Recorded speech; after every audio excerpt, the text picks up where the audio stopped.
Is it picky to let our spouse know that we don't prefer one way of finding our peak together over another when we are spicy together? If you don't know me, hi, I'm Angela, the Christian Sexpert.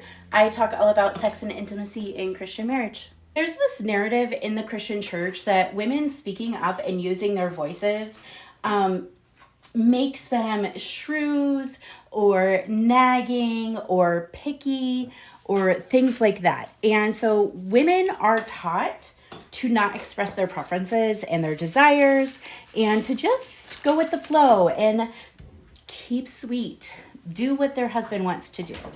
And that becomes a real problem when we get into the bedroom and things are happening that are okay, but they're not what we really want.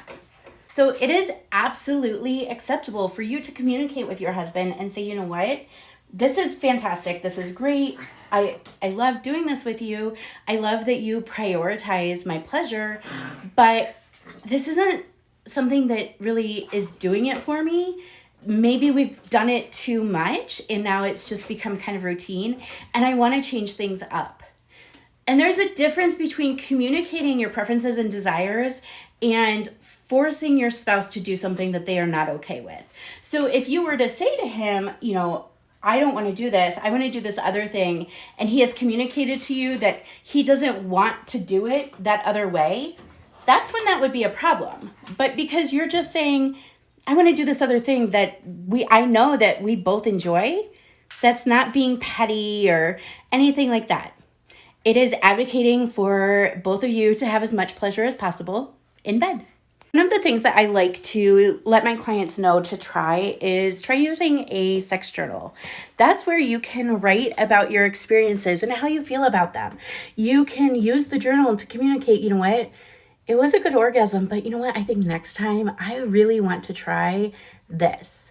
And that gives your partner an opportunity to respond in a level-headed, measured way.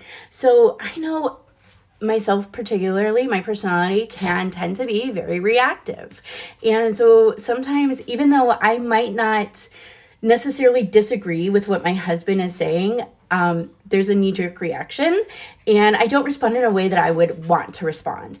And so the sex journal gives you and your spouse an opportunity to avoid that knee-jerk reaction and really communicate on the things that actually matter. Go forth and have good sex.